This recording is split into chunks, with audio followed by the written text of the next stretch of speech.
Welcome back, Africa Brooke. Thank you. It's been so long. We were just talking about this just before.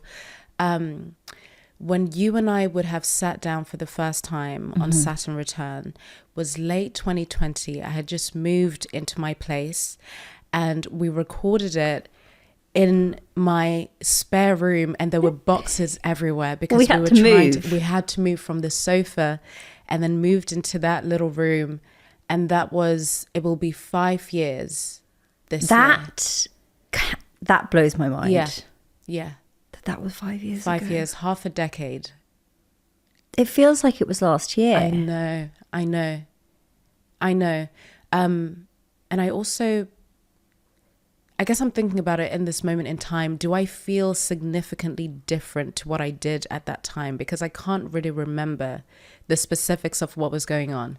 But the fact that it was 5 years is crazy. But I'm so glad that we get to do it again. Me too. So, I mean, because over the last 5 years, your journey has gone on like some crazy, unexpected.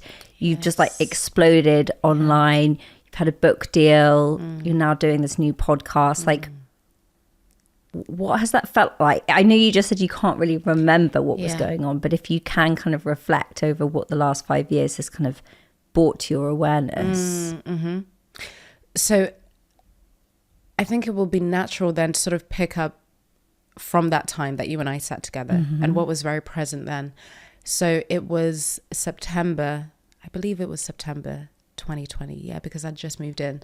So at that time, I was in a very deep disillusionment with the things that were happening around me, in the sense that I already was doing very public facing work in terms of my writing and my voice, pretty much what I do now. It just looked a little bit different. I was still talking about the intricacies of self-sabotage, which is what we did an episode on. I was still exploring what it looks like to speak bravely and courageously.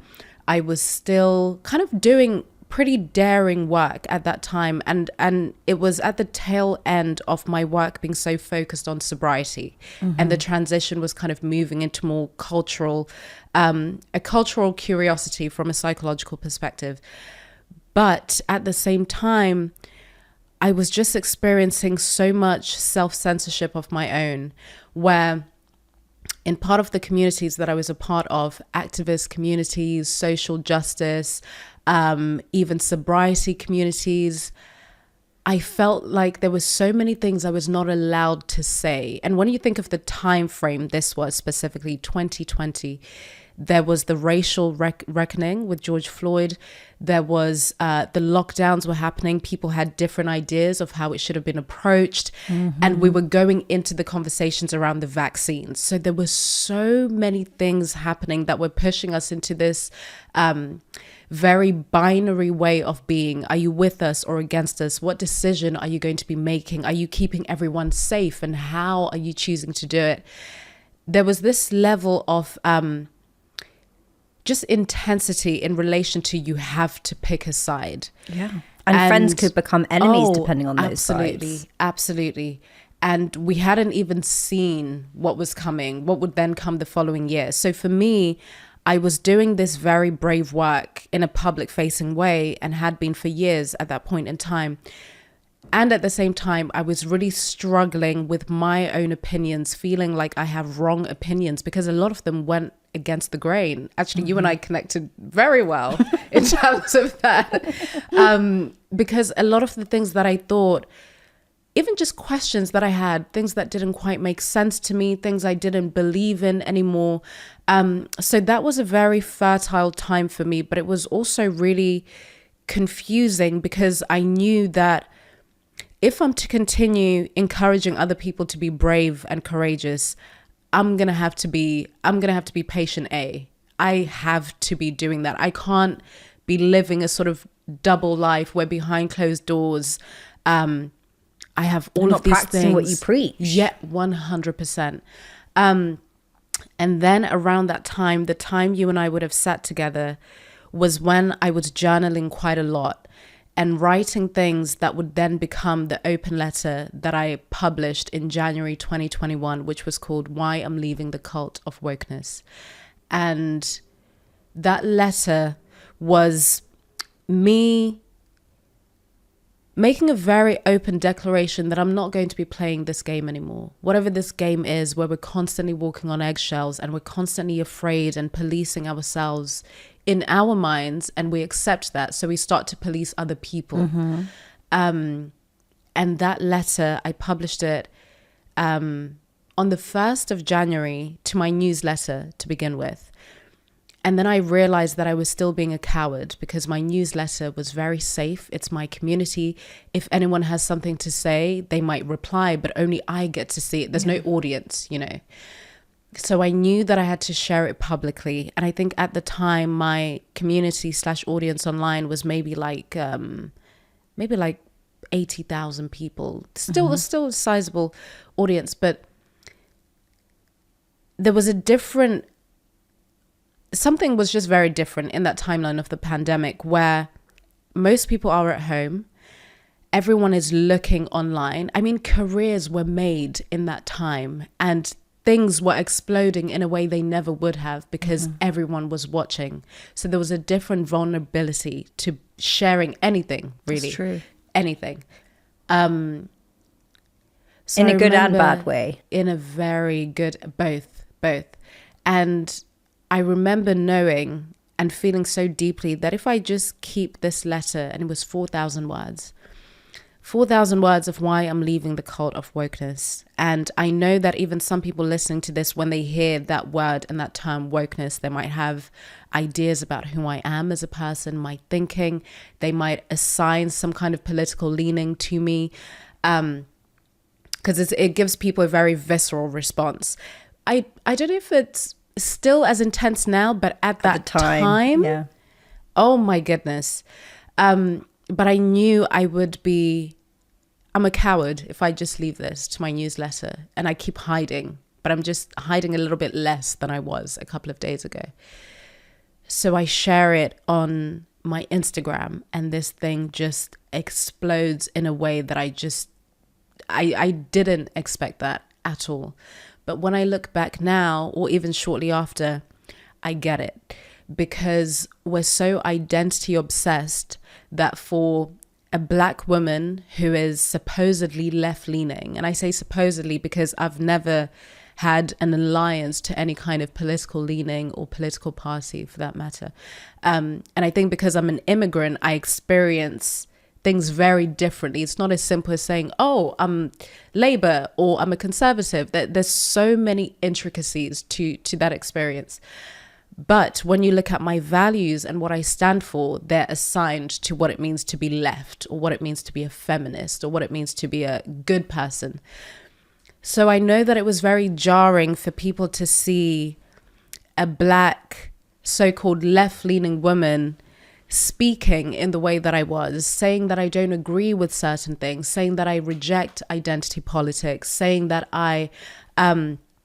the culture of intolerance that even I have participated in, I'm not going to do it anymore. That I will not stand for Black people being infantilized and almost being pressured to be a very specific way and to be saved from themselves or the world around. I just didn't believe that. So it was a rejection of victimhood as well, which for whatever reason, it really makes people uncomfortable when they believe that you should be a victim and you say, no, actually, I'm not. They're like, but yes, how am I supposed to save you? You know? So there was a lot of that in my mind, because I knew that's what was going to happen. And it did a little bit, where there were people that experienced a very high level of cognitive dissonance because they were used to a very specific version of Africa, and I was introducing something very new to them, or parts of me that I had never allowed other people to see. And I think within 2 weeks, maybe 2.5 weeks, it had been read by millions of people. And this thing just took a life of its own.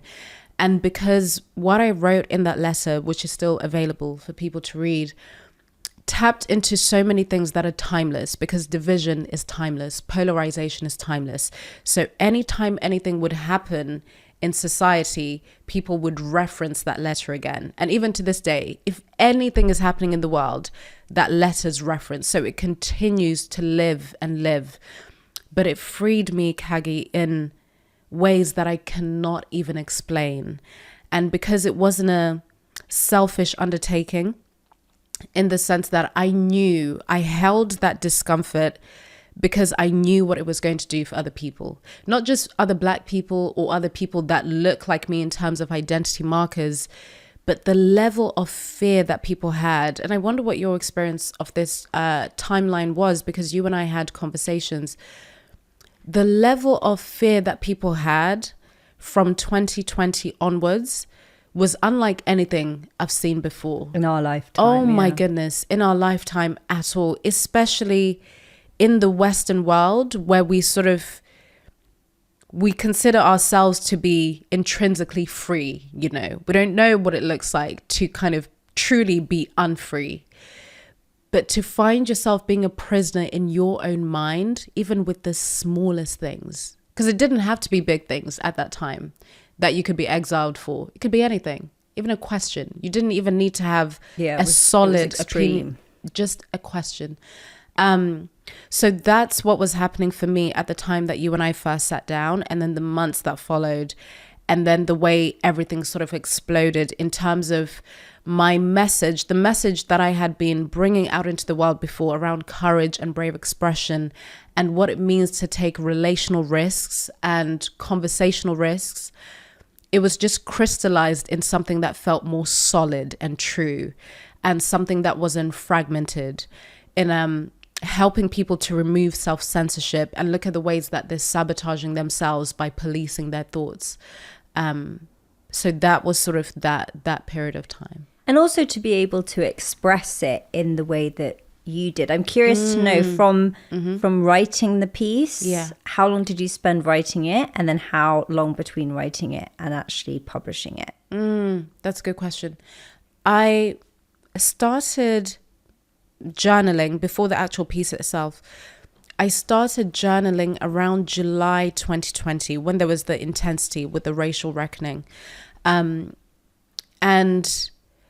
I was journaling what I believed were kind of supposedly wrong thoughts around what I should think about race and what I should believe about it, and the approach that I should take as a Black person, and the responsibility that I have to make sure I align with certain opinions. It's a lot of pressure. Even as I say it, it really highlights the fact that, especially when it comes to conversations around race, I can't think of any other race on the planet that has so many expectations, moralistic expectations, placed on them in terms of how they should think and speak and behave.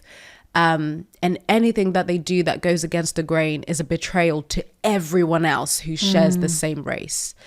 So it was a very difficult thing to experience, because I agreed with a lot that was being said. I agreed with the need for questioning our relationship with race and the way that we approach it, and the privileges, the many privileges that we all have that we're maybe so unaware of because we've always had them. I agreed with a lot of that. But the victimhood aspect, I did not agree with at all. I didn't agree that just because I am Black, for example, I shouldn't be questioned or challenged in what I'm saying. I did not agree that if someone disagrees with me or they tell me that I'm wrong, that it's racism by default. But all of these things, with as much ease as I can say them right now, is with as much resistance and fear. I'm sure. Yeah. But I could write it. But I could write it and say it to myself. So it was that self-exploration that allowed you to kind of find... Because I've always really admired that quality in you, that you do that work in private before you put it out publicly. And that's across the board with everything you do. You're incredibly considered with all the work you put out. And I do believe that has a sort of ripple effect on how people receive what you have to say, because there's this very like centered groundedness with what you communicate that feels like, you know, she's really thought about this. Yes. Whereas I feel for a lot of people, especially around that time, what they were getting called out on or cancelled for was not in that way. Like they'd, you know, put something on Twitter and they'd go make a cup of tea and they'd come back and they were like, oh my goodness, like what, stop, like, stop, what's happening? And it's that feeling of kind of being out of control, which again like perpetuates that fear piece that everyone's like, I'm actually afraid of accidentally saying something. Right. Not just saying something that I actually really feel, but saying something that's going to be misinterpreted because of the landscape of social media and how everyone can take something and twist it and you can be misunderstood. Yes, absolutely. Yeah, you're so right in that. I think my foundation of sobriety and how long I've been sharing and speaking about things, even the period of time where I was exploring sexuality and how we sabotage ourselves sexually. I can't remember if we had that conversation or tapped into it as much, but all of that taught me how to have risky, taboo conversations in a tactful way. Just such a skill. Yeah, it really is. But it's just that it practice and a skill that you harness and practice over time. So I think by 2020, and here's the thing, I want to make it very clear that I had also been very reactionary at points in 2020 because of the pressures that I felt around how I should respond to what was happening racially. So even though I didn't do it with intensity, I contributed to some of the call outs that were happening. I felt that my sobriety community hadn't said enough about the killing that had happened around George Floyd. I felt like some of my white friends hadn't said enough, but it was a brief period, I think for about 2 weeks. With intensity, I really bought into this thing of, by virtue of the people around me being white, they need to be speaking about this. But also where it gets even more egoic for me is that even when they spoke, it wasn't enough because I expected them to speak in a very specific way. And that was a big thing that was happening at the time. You couldn't get it right. You couldn't get it right. You couldn't. You said something, you said it wrong. You didn't say anything. You should have said something. You should have said this. Like, it was just... If you breathe, you're taking up space. Well, okay. There was no getting it right. And because we were looking at everything through the lens of identity, it was very sinister and very disturbing when you look at it now. That was the cult-like nature of it that I then referred to in my letter, where you're sort of punished and gaslit, but you're also encouraged to bring yourself forward and bare yourself and expose yourself and self-flagellate, and it will still never be enough. It will still never be enough. And even I experienced that. And then that's when I was like, oh my, like, what am I doing? What am I doing? These are my friends. These are people I've known for a long time. These are even strangers. What am I demanding of people I don't even know? But what do you think that was or is? Because whilst it might not have been something we've experienced before and it was such an extreme time, it's a quality that human or a characteristic that human beings possess. Yeah. When you're in a crowd and you start to behave in a way you wouldn't normally behave because of the safety of a crowd. So it allows... You're sort of an anonymous within the crowd. You're anonymous. And even when you're not, the shadow aspects of yourself feel safer to exist because everyone else is doing the same thing. So it's a very odd thing because it's also like arousing in a way. It's power. It's almost like it's power and control. Power. You feel, especially if you felt so powerless, you feel so powerful and in control.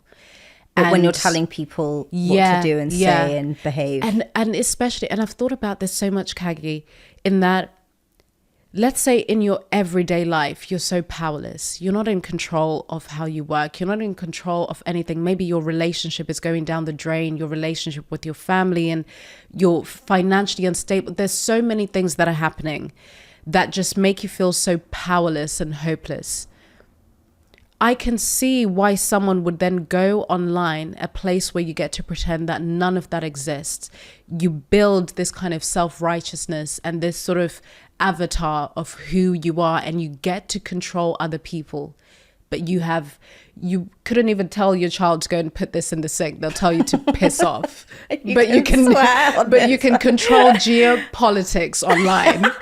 And also because it's relatively new that you can access anybody today. Yes, so yes. Especially of someone that actually does occupy a position of power in their day-to-day life, whether that's because they are a celebrity and have influence, or they are a politician. So suddenly, like, the person that can't tell their kid to put the plate in the sink is able to directly attack that person, and also then generate a crowd around it. And that must feel very intoxicating. Absolutely. Intoxicating is the word. And everyone gets fed. I think that was it.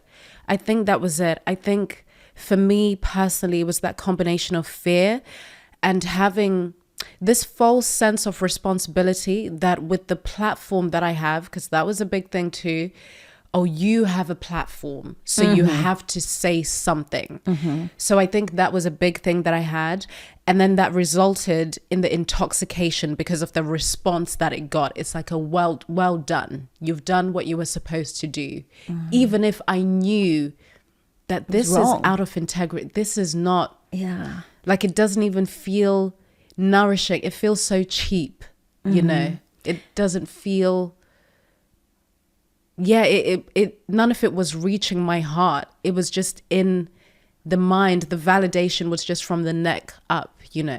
And also not for you personally, but for a lot of people, it was at the cost of bringing others down, or actually really, because that's what I find so alarming looking back, is how dehumanizing the whole thing was for individuals, and the witch hunts that were going on. And it was like things coming up, you know, because then it kind of snowballed into, oh, if you said something in an email like 10 years ago, there's going to be this, you know, crowd coming for you. And it was, and again, it's not a new behavior, but it was just quite extraordinary to witness. It's very primal, isn't it? It's very primal. I think we, when we look at even terms like cancel culture, of whatever we want to call it, or being exiled, or publicly stoned, or just all of these things, I think we see the modern manifestation of it and we believe that it's something new. Like, what suddenly happened to people? No, it's not new. It's so ancient. It is so ancient in nature.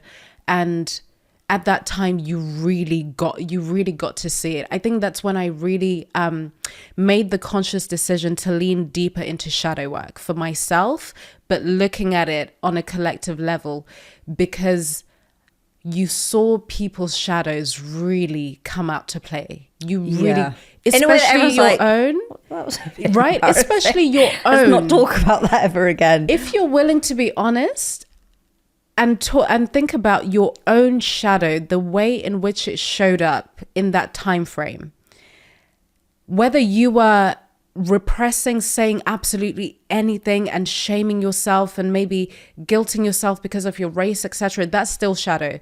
Or whether you were in the forefront doing the very loud call outs. And I think you can get so much interesting data on yourself, because I think what's harmful, and then I'll continue to kind of go back to where you were talking around when did I begin writing the letter and the space between. But I think where it can get harmful, if you deny the way in which you participated in the collective shadow, especially at that time, you will just repeat the same thing over and over and over again, if you're not already.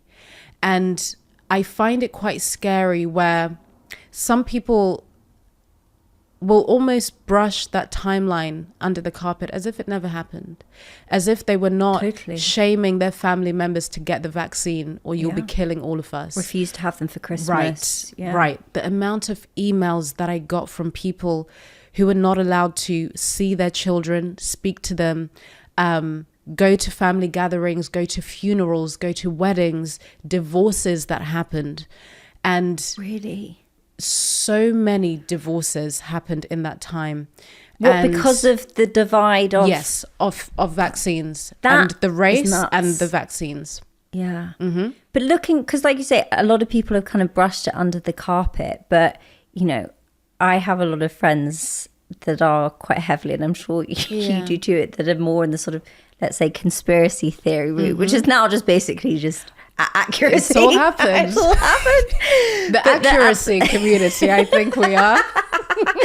But at the time, you know, their perspectives on it, and I still don't entirely know where I stand on this, but it's one school of thought that's just worth bringing up, is that it was more intentional. Some of the guiding, the powers that be, or the systems that were like, okay, let's actually see how people respond to this. Because fear is a really powerful weapon. Yes. And when you start being able to kind of make people use it against each other, they're kind of doing the work for you. Absolutely. And then when people kind of like, oh, that was weird behavior. But it was like almost like a test of, okay, this is how we respond. And also, before I forget, I wanted to mention, because in terms of it not being a new behavior, do you remember when they did that TV show? I only actually remember the scene, but it was like when they were following the lives of like 4-year-olds at school. So they were secretly filming them. It was like, I think it was like the BBC or something. It was a really long time ago. But of course, we always view children as like the innocent and like they get corrupted by the world. But actually what this showed is like they are fucking savage. And they would do this sort of crowd herd shaming, bullying, ganging up on one, and they'd all kind of get involved in it. And you just realize like it is part of our nature. It is. It really it's more of a learned skill to not do that. 100%. It's socialization almost makes you aware of all of those things, but then that's when they get repressed in the shadow, because you're told you need to be good, you can't do that, you have to share, etc. So you know socially you can't do certain things, but then it gets repressed and they come out in different ways, in more sinister ways. It's so fascinating, isn't it?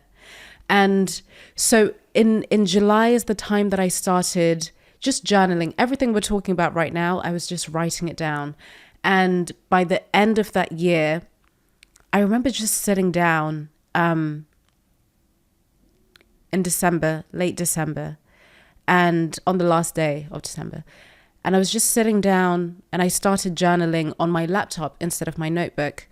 And I was sitting there for maybe 2 to 3 hours, just free writing in the way that I would journal. And then that was the open letter.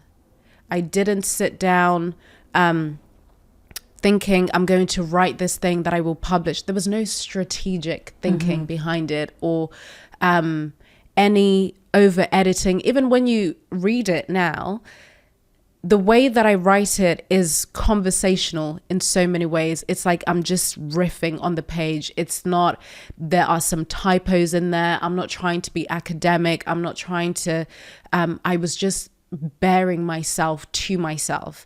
Then by the end of it, I knew that I had to share it. Yeah. And then I did. Gosh. I mean, powerful. Thank goodness you did. Yeah. And because we're talking about that time as if, it has been a long time, but it's as if today is very different. But I'm curious from your perspective, has it become entrenched and normalized, or has it softened? Oh, that's such a good question. I think we've softened a little bit. And the reason I say that is because if we hadn't softened, you and I wouldn't be comfortably having this conversation. No. Also, it was not really I don't think it was sustainable. That was the second thing. Everyone's tired. They're like, all right, okay. Okay, all right. Companies are like, oh, we're going to have to fire someone else. It is tiring to, and the level of, Caggie, the level of mental gymnastics required to keep up with this, it is cognitively exhausting. To keep up with this level of like constant thought management, voice management, opinion management, and there's a social aspect to it as well, where you kind of know everyone, they're saying this, but they don't really believe that. There's like but then you're not just doing that offline, you're also doing it online with strangers. It is so unsustainable that I think a lot of people backed out because it's just, you can't keep up with it. If you're, I hate to use the word normal, but I'm going to use it anyway. If you're just a normal person, just trying to go about your day and your life, and you have other things to worry about, you don't have time to keep up with this. But also in a broader sense, there's been so many other things that have happened in the world that have been so huge and real crisis and war and awful things that I think on a level, consciously or otherwise, people are like, probably this is not something to be arguing about right now. Although you say that, but what I do think is the context of what happening has changed, but the kind of mechanism and the thing is still very much there.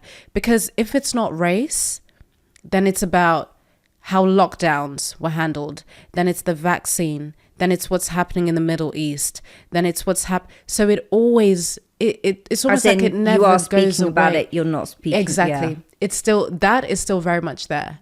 Who's speaking, who's not speaking, but we don't have the same level of intensity as we used to. That is the big difference that I see.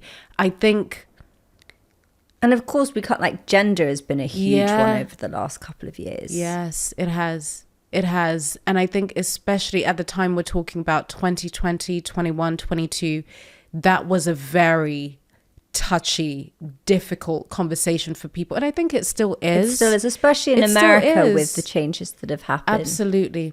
Absolutely. But just from where I'm standing and my work and being so engaged with this work every single day and with thousands of people, there is a big difference. I think people have more of a willingness to sit with the discomfort, say, actually, I don't agree with that. No, I'm not going to perform online for you. No, I'm not going to buy into the idea that speaking up only looks like sharing an infographic.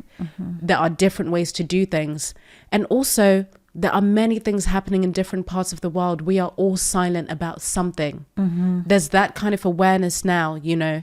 And I think it is because of the level and the many different things that are happening simultaneously, where we start to realize, oh my goodness, this is very close to home for me, and it's what I am mainly seeing in the country that I live in on the news. But there are so many other things happening. How could you possibly expect everyone to speak about everything in a very specific way? So I think that thing of treating ourselves like a 24-hour news cycle, we just don't fully believe that we can do that anymore, you know, because to dehumanize someone else in that way by expecting that means you expect it of yourself too, you know. But I feel really good because I do believe that the tide has turned in a way that feels noticeable. But what do you think? The only thing that's coming to mind at the moment for me that I noticed is like, I've had a few messages from people, and I just find this extraordinary, which is that they will start off and they will say, I've noticed that you follow Conor McGregor. And I'm like, okay. And then it will go on to basically say how by me following him, because he obviously had something in the press. There was like a sexual harassment lawsuit or something. I haven't followed it, to be completely honest. I don't know the intricate details. No, he's done something wrong. But the message is basically saying, because you're following him, you're perpetuating this behavior from men, and like almost putting some of the responsibility for his behavior onto me, which I just feel is so misdirected. And I've refrained from replying because it just doesn't feel like it's worth my energy, and I'm not going to resort to just unfollowing him simply because someone thinks that they're behaving in some kind of righteous way by spending their day going online checking who follows him, an individual. I'm like, you're not doing anything that's helpful. I hate to break it to you, but you're really not, and you're far. But like, it's the thing you said about the power and the control. It's just that, the control, and it feels like, again, when you start to look at these things through the lens of what happens in a cult, you start to really see again, just how disturbing it is. But also, I think it can help you to know that this is not worth responding to. This is not someone who is well within themselves, because there's the whole monitoring element, which is pretty much what you're talking about, where you feel like I need to protect the people that are a part of this group. So I need to make sure that everyone is behaving in the way that they need to. So I need to look at people's following list to make sure they're not following anyone harmful. And then it's honestly, it's crazy madness to me. Yeah. But do you think that there is some level of, because now people have these platforms, right? And you have your platform on social media, as do I. There's often this narrative that because you have this platform and this audience, you must say something about all of these things that are going on in the world, even if you have no education or understanding of them. And I find that problematic, but because I don't think, by putting up sharing a post or putting up is really necessarily contributing in any meaningful way. But that's not the point I'm trying to make. The point is, have we lost faith in our justice system or trusting that those who are actually in positions of power to do something about these crimes? Yes. That we don't feel that they're able. Do you know what I mean? I think that historically, perhaps, or maybe not, used to be a time when we'd be able to say, that's going to be taken care of by the people that are supposed to be taking care of it. Yeah. Whereas now it kind of feels like it's more collectively spread. That's such a good point. I immediately, as you were talking, I thought of this idea of it's just a lack of trust. I think we're also disillusioned because when we think of the people that are fearful. 100%, that when we think of the people that are supposed to so-called protect us and make the best decisions for the collective, and justice is supposed to be served, and I think we just have so much experience and evidence of being let down. And also at that time, 100%. Because that was simultaneously going on where everyone was like, we cannot rely on these people that are supposed to be guiding us. Absolutely. Because the idea that you couldn't go even to your mother's funeral, or you had to have funerals on Zoom, but there were cheese and wine parties happening simultaneously crazy. So I can understand it. But I also think, though, even before that specific timeline we're talking about, it has been happening for a while. And social media has really allowed it, where we place so much responsibility for everything that is happening in the world onto anyone that has a so-called platform. We equate platform with power, but almost like the same level of power that government officials have or the courts have.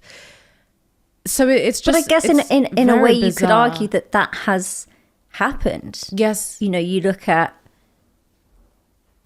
like Elon Musk and his level of influence politically. Yes. Okay, yes. But are those exceptions, though? Do you think we also have the tendency to look at the exceptions of people who have a platform and actual power of some kind, and then think a gym babe with 3 million followers has the same level of power? She needs to be speaking up.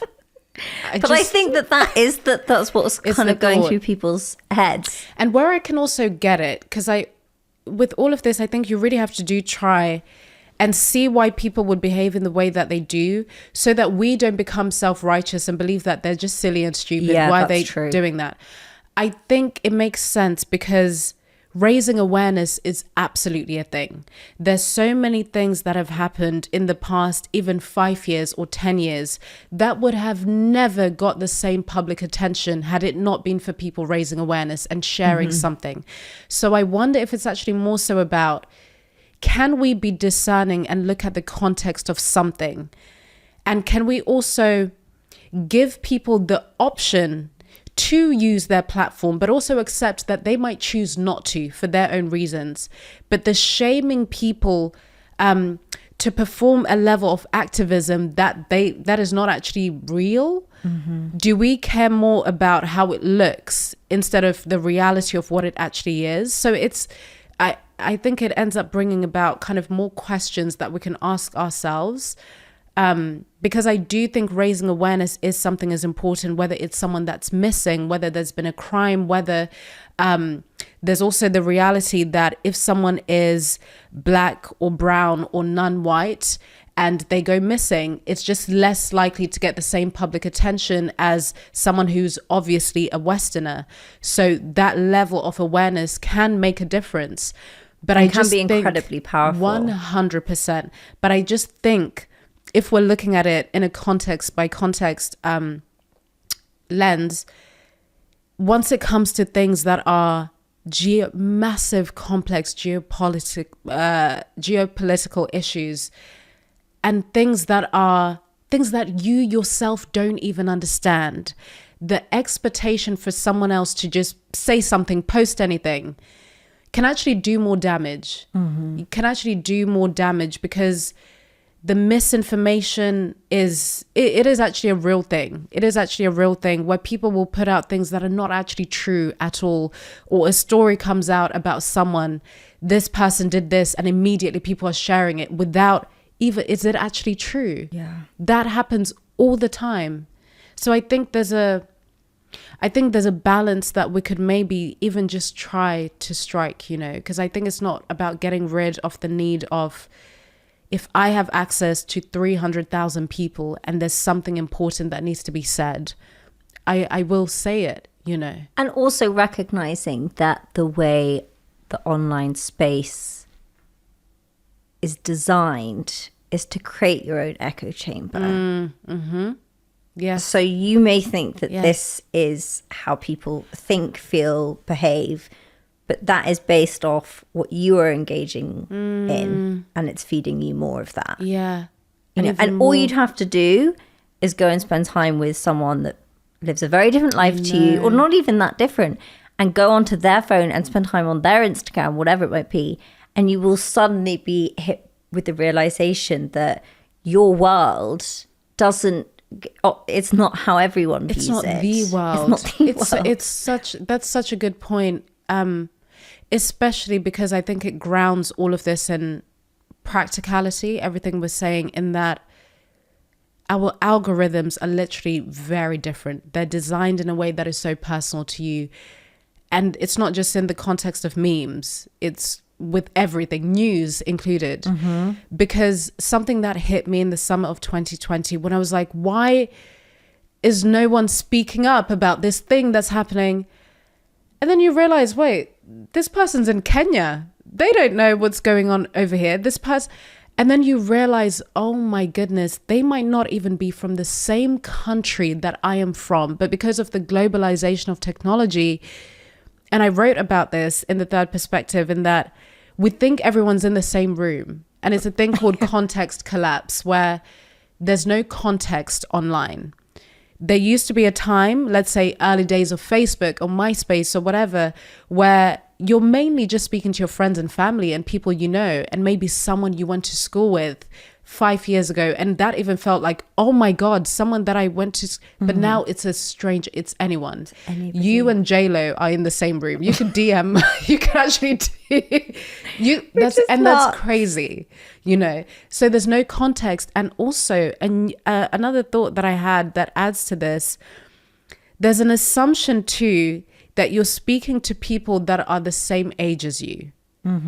But most people on social media, you could be speaking to a 10-year-old or a 12-year-old. Could be arguing with a 10-year-old. And we don't think of that because there's no context. So you assume that everyone comes from where you're from. They believe in what you believe in, but they're also the same age as you.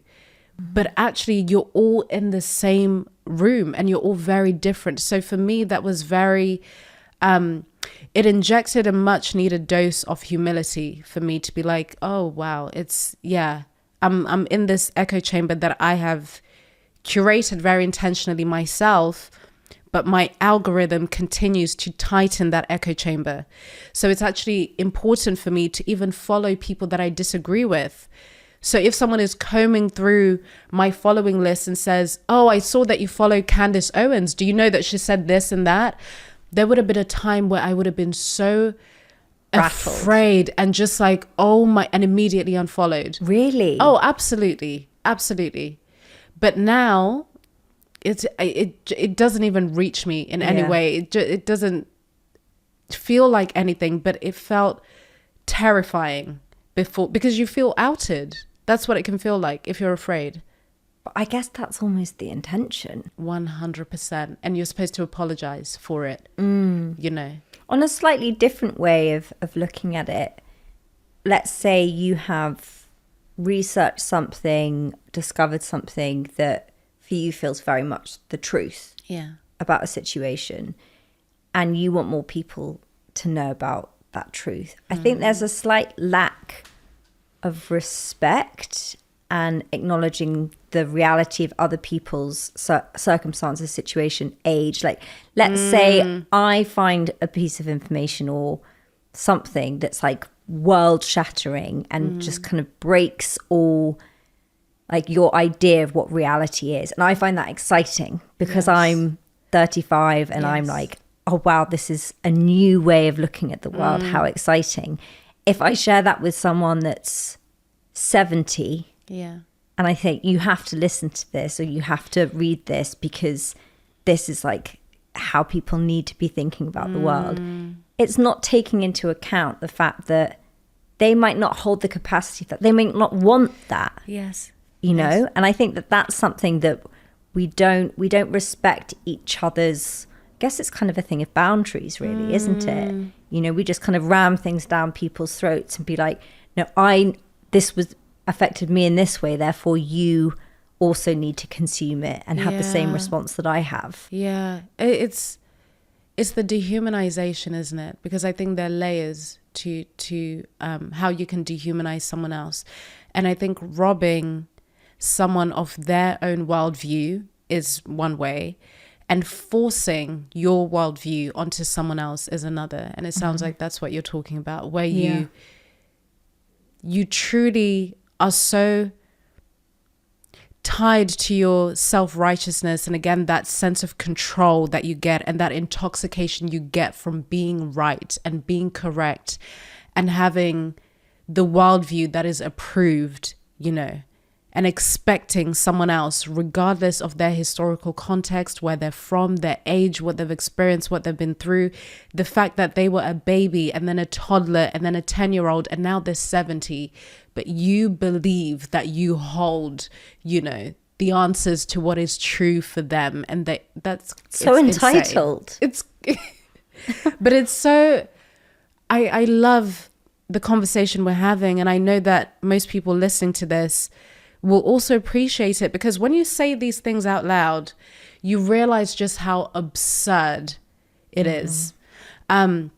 Which is why, whether people like him or not, something that Jordan Peterson said many years ago, which I really admire and agree with, is that idea of looking inside your own home first before you try to fix the world.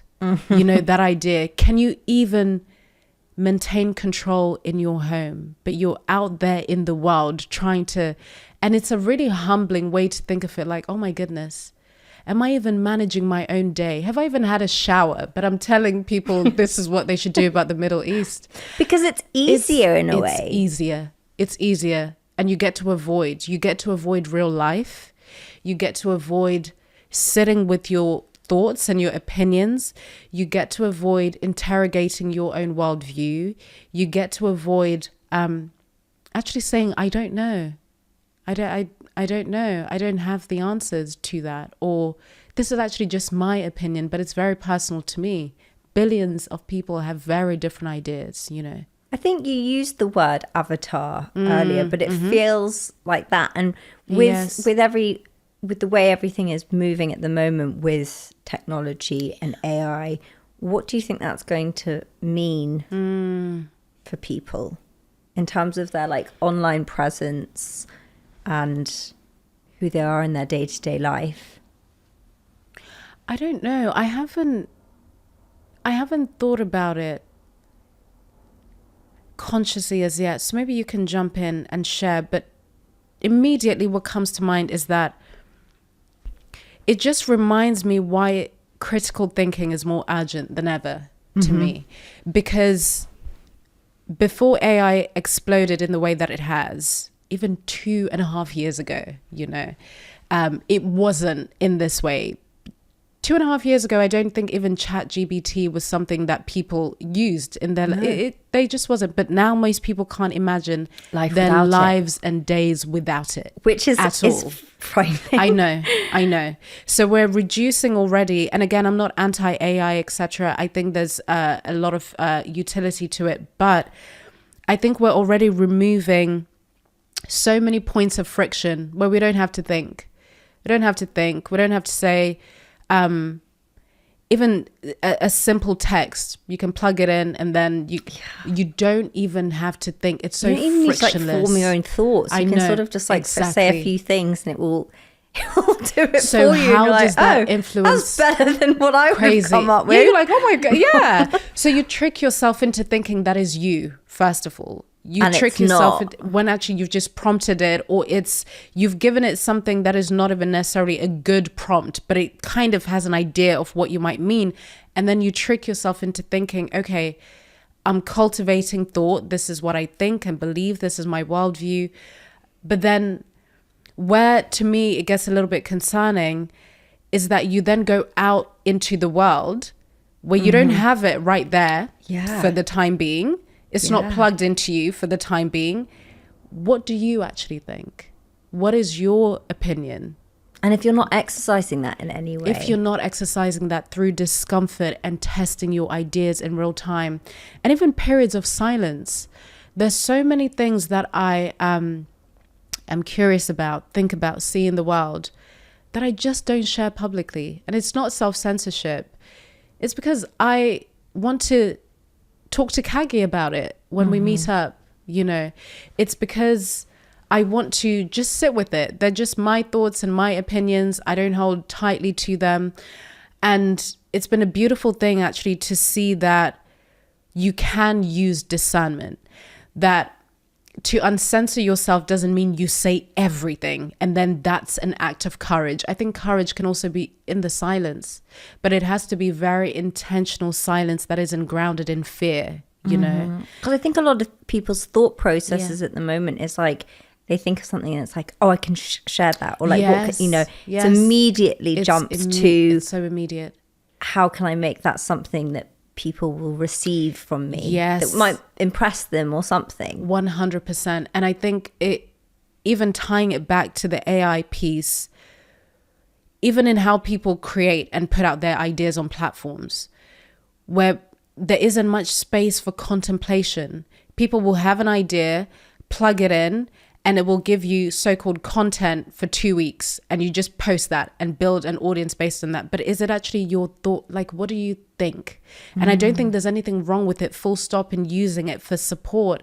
But in terms of it being the default, I just worry that our critical thinking skills and our discernment skills are really atrophying in a way that is so concerning. But we're not going to need to use them. No, you won't need to use your mind. You won't need to use your brain. You'll have and a that's digital what, like, brain. obviously it's like so appealing now. Yeah. Like, this is the most incredible just like thing that's ever been invented. Yeah. And in many ways it is. Yeah. But at what cost? Because when we actually cannot, we said this is really quite a new thing. And the fact that people can't even imagine their lives without it is a bit frightening. What do you think the cost is? Even in the context of what we've been talking about, the role of like AI and people not even being able to discern. You see a video or a photo, you're like, is that real?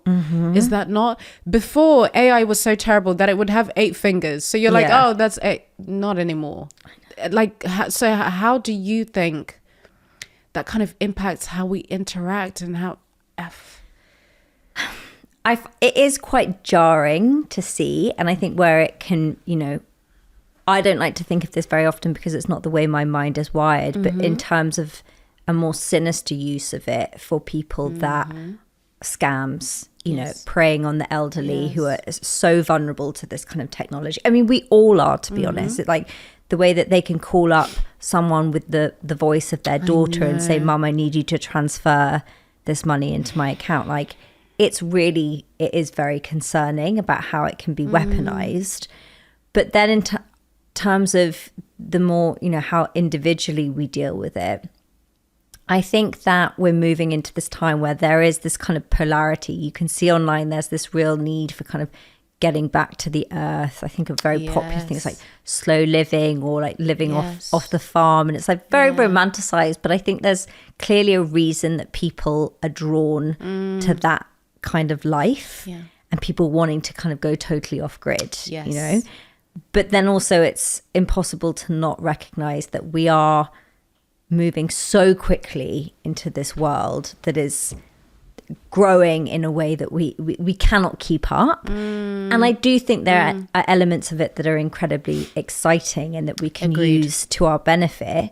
But like you said, it needs to be balanced out with the critical thinking. There needs to be the individual discipline of going, I'm going to use this to do all of these tasks that would take me a lot of time, but it's going to it's going to really help me. But I'm going to use the time that I've created by doing that to really sit and consider things and spend time on my own and journal and be more philosophical about things and really get in touch with how I feel, think, and like want to be in this world. Whereas I think what's happened, unfortunately, is it's kind of, and this is from my own experience, it's like sped everything up, but we're not using that space that it creates. We're actually then like trying to do something else, or like flooded with more information and imagery and trying to do like 50,000 things that's all fragmented, rather than letting it create more space for us to actually just be human, you know? Yes. Agreed. I couldn't have said it any better myself. And I think with conversations like this and many others, people just starting to be curious about the way in which our world is changing, I find that everything seems to lead back to just give yourself the gift of thinking for yourself, even in the simplest ways. Because I think, again, even when you say thinking for yourself, people are like, conspiracy theorists. It's so crazy how we've kind of created all of these, the term it's called thought-terminating cliches, where people shut down a conversation or a curiosity by maybe saying you're a racist, you're a misogynist, you're a conspiracy theorist, to just shut down the conversation from going any further. But I think returning to that idea of, let me just give myself the space to consult myself. What do I really think about this, you know? I find that people seem to be finding their way back there a little bit. I think it's happening slowly and in waves, and I always check in to make sure it's not just my echo chambers and it's actually real, you know. But I'm excited for the world that is moving very quickly. But I think in that, exactly as you say, there's a desire to return back to simplicity always, I feel, actually. And also I think this is like one of your main pillars is remaining in integrity as an individual, in a way that if no one knew and you could never share it, like that's what integrity is. It's like who you are when the world is like not watching. Absolutely. And with the being able to use AI to you could use it for so many things that would create an illusion about who you are, and you may achieve a lot of external success by doing that. But if you're out of integrity, it will never feel good. Yes. Agreed. Which, I do, because I know like you at heart, and same with me, like consider ourselves artists. But what is that, like how do you think that looks in today's world? Because that is something that I feel has been hugely disrupted. And continues to be, and the artistic industries like are terrified. I know. This is probably the thing that is most present in my mind and on my heart right now. Because even when I look at the people closest to me, particularly women, actually, there's a deep desire, including yourself, there's a deep desire to reclaim the artist. I keep seeing it everywhere. And I also think a big part of it is to do with our gorgeous friend, Amy McNee, who's like, we need you're an artist, whether you like it or not. But I really do find, even in the most intimate conversations I'm having with people, there's a deep desire to reclaim the artist within them, the playfulness. Even people that have been part of the music industry or creative industries, where they realize that their art is not supposed to exist in industry. Which I think there's a big disillusionment. What do you mean by that? As in it needs to be more an individual expression. Venture. Yeah. Absolutely. It was never meant to be a corporate venture in that way. Not meaning that they were never supposed to have an audience or success from it, but it being part of the industry and corporate world is a very different thing. And it kills people's creativity. Oh, gosh. It's really heartbreaking. It's really heartbreaking. But there's so much beauty in the artists who are either detaching from those industries and going independent and creating for themselves and realizing that they build their communities and audiences themselves. Because also, if you're part of a big label, for example, industry artists, let's just say music, for example, you don't have direct access to your audience. Every single email sign up for the tickets, the millions and millions of people. James Blake speaks about this quite well. You don't have direct access to them. If you leave the label, it's not like they give you a list of all of the data so you can reach your audience that you've been building for 10 years, 20 years. And I think people do not realize that. Even I suspect this is why Rihanna hasn't put out an album. Yeah. I've been saying that too. See, the accuracy, the accuracy community. But I think there's so much extraction, but the other side from of creatives. Yeah. So much extraction. I'm sure have you experienced this in kind of dipping your toes into maybe even the industry side of things. Yeah, and I feel that it's, for most people, it's totally unsustainable. And that is also heartbreaking. Yes. And I feel a deep call to return to it. But then there's always this voice that's like, but how can you make a career out of that, Right. And I think the danger that we're in is, I feel like people can see on one hand, they're like, okay, AI could be really powerful, and it is really powerful, if we actually allowed this for us to then have space to be creative. Yes. And to put music and art out into the world, rather than like what some people's school of thought is that it's like, oh, well, the AI will do it better than all of you anyway, so it will just replace, and that is really heartbreaking. It is. It really is. There's so many things in terms of the art and artist conversation. And for me, on a personal level, I have, and we've spoken about this before I was writing in the way that I do, before 2016, I was always writing music. I still do write music and sing. And it's just my creative outlet. It's why I feel the most joy. It's why I feel so free and playful and creative. And I've always written scripts and plays. There's a play that I'm working on right now.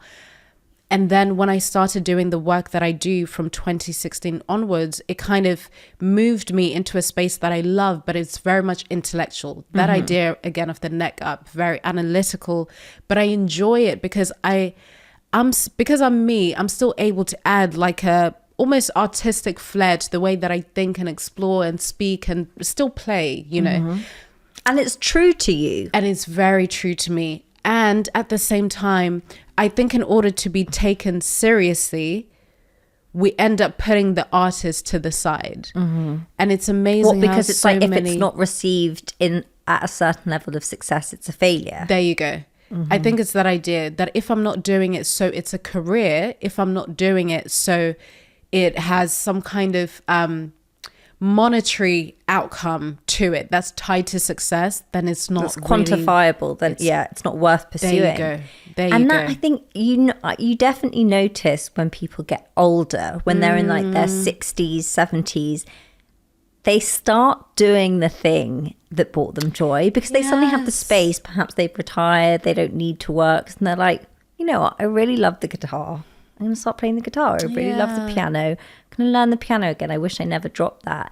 And it's my wish for myself and for other people that we don't wait that long. Thank you.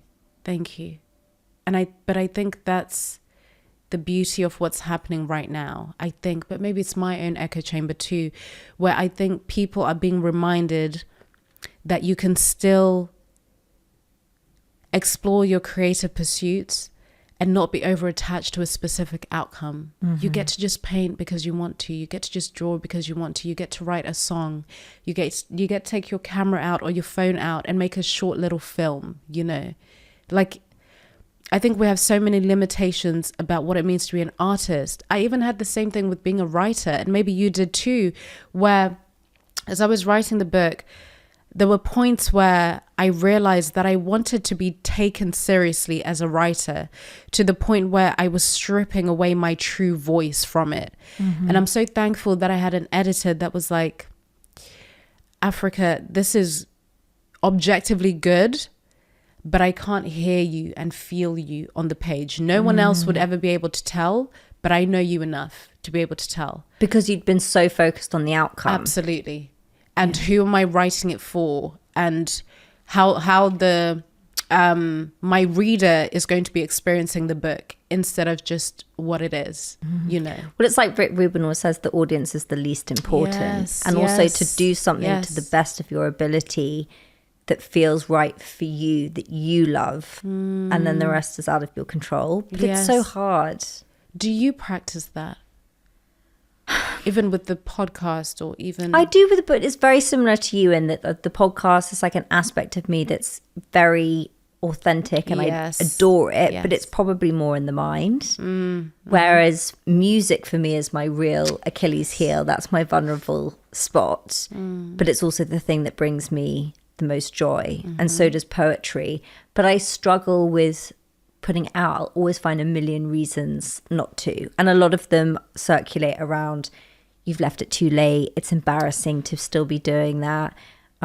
It's not going to be successful, so what's the point?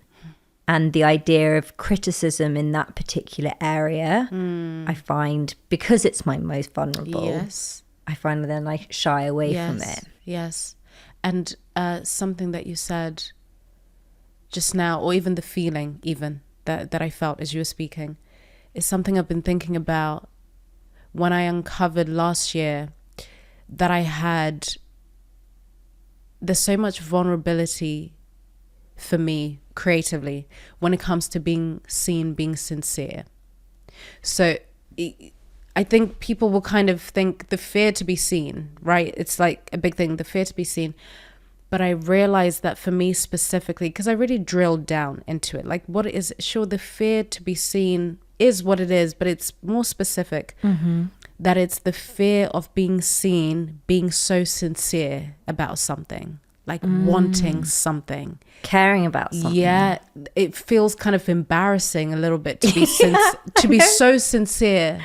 Like, this is my song, I'm so proud of, or even singing in such a sincere way. I can appreciate it in other people and love it. But the shadow is that I won't allow myself to be completely seen in sincerity. And I was like, oh my goodness, that's the specifics of what it is. Why do you think that is? I remembered a time where I was young, and I think I was singing or showing someone something. I was singing, and then they didn't say anything negative or anything. They were kind of just watching. In fact, they might have even been sort of kind of smiling or acknowledging what I was doing. But there was a flash, a very quick moment, where I interpreted whatever that expression was as they didn't like it. And I was washed with embarrassment, like completely. I think I continued, but I was just like so embarrassed. And then by the time I started drinking at 14, you and I spoke about the entire thing. I could only sing if I had been drinking, or if I made people look away, if I made people turn around. To be like, turn around and then I'll sing. Even with my partner, my ex who played guitar, I would tell him to turn around and then I'll be able to sing. But it was that moment. Yeah. It was so brief, so quick. You It feels so insignificant. How could it have such a... Yeah. I actually think mine's really similar. And because I always have this flash come back when I'm talking about this stuff. But then I rationally think there's no way that could have caused... Because my anxiety around performing, like, I mean, my boyfriend has never heard me sing. He always asks me, he always tries, he's like, he'll sing. And I just completely freeze.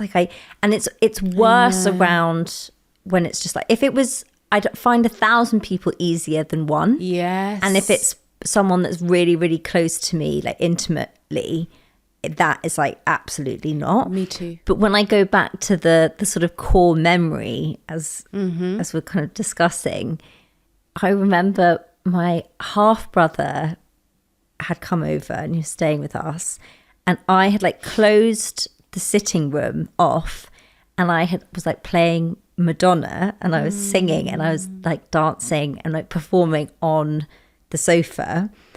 And then suddenly I heard this laughing, and I turned around and he'd come in and was laughing at me.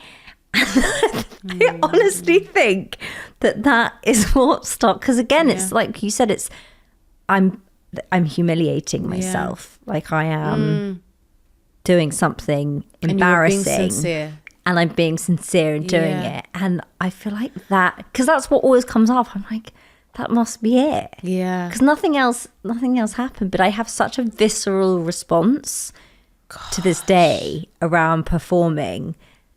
But the irony is, when I do, and I haven't for a very long time, I've always been like, this is the best thing ever. That you have to tear me off the stage. So it's really paradoxical and confusing. Yeah, it is. I can't thank you enough for sharing that with me, because even my most recent ex, he was a musician too, which is just amazing. That the thing that I have around music and art is so intrinsically within me that I, even without knowing they're a musician, the person that I'm with or choose will just end up being something to do with music. But he was a musician, never heard me sing ever. And he would tell me to and encourage me. I couldn't do it.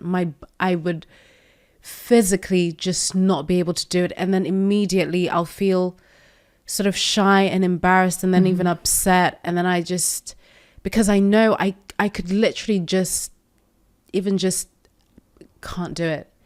And my ex before that, who I was saying played guitar, and we wrote something together, I was drunk. It was before I got sober.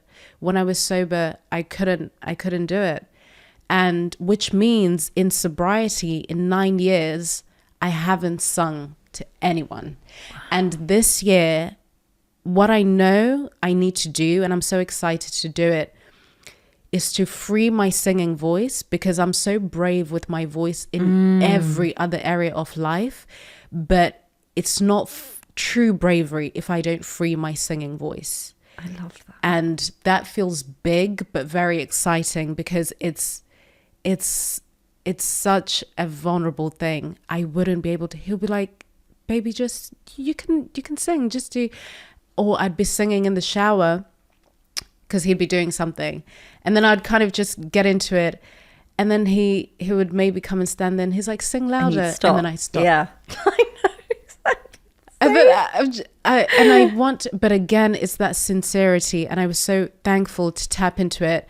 And I just invite anyone listening to this, or even just engaging with this conversation, to think about that idea of, where are you afraid to be sincere?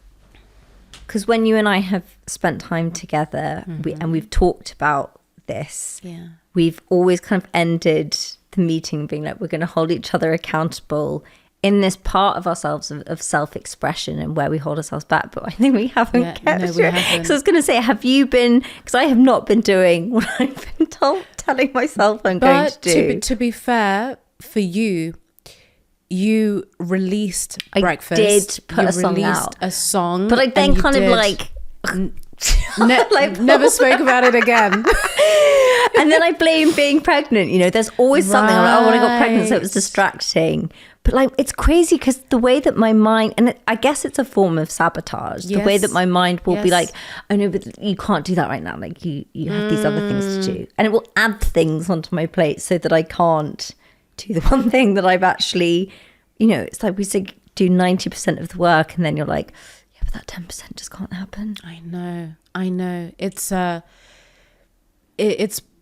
one of the biggest things that I am really committing to confronting this year, and not confronting it from a place of frustration. I need to get rid of this thing or work. It's like an integration. It's like you are an artist. You've always been. Music is where you feel the safest. It's a gift that you give to yourself, and you're allowed to also share it with others, and you will meet the most courageous, bravest you by just standing there and allowing for people to see and hear your sincerity.